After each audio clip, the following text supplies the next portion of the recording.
To solve a quadratic like this by factoring, the first thing we're going to want to do is set it equal to 0. Always remember, set your quadratic equal to 0 when you need to solve. It doesn't matter what side you're going to keep them, to the left-hand side or to the right-hand side. My personal opinion, I always like to get them to the side where the coefficient of my quadratic is always going to be positive.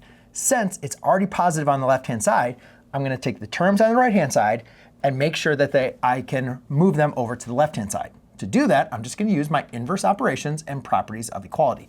So I'm going to subtract an x on both sides. I'm going to add a 9 on both sides. Now, I didn't subtract the x under the 11x by mistake. I did that on purpose because those are like terms.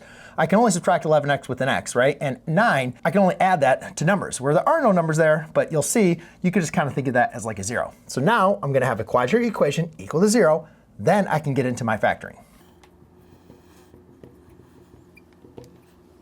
Okay, so there's a lot of different techniques that we can look into when factoring quadratics when we have a not equal to 1. And a lot of students like to avoid practicing their factoring because it gets difficult if you're doing the AC method, the box method, grouping, and there's a lot of other, other methods that you can go and apply. I think one of the important things you always want to look forward to first is seeing, is there any special factoring techniques that I can look for? The difference of two squares or perfect square trinomials.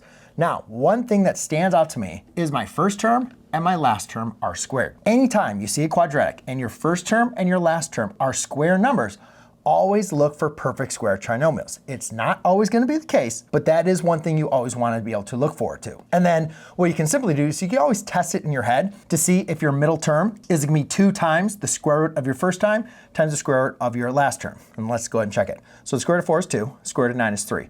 2 times 3 is going to be 6, times 2 is 12, which again, that's going to be it. Now, you might know, well, is it positive or is negative? Whatever the middle term is, that's going to be your negative.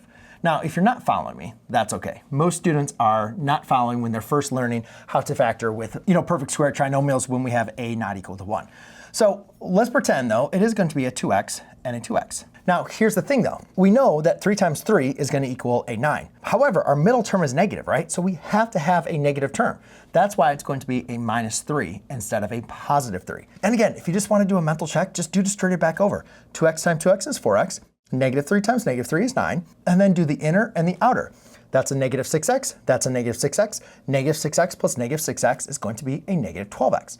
Now I can go ahead and rewrite this as a 2x minus 3 quantity squared is equal to 0. So once the better you get at factoring, you can kind of skip this step. You can go from here right to here. And then now you can just use your inverse operations. Take the square root of both sides. That's just going to leave you now with a 2x minus 3 is equal to 0.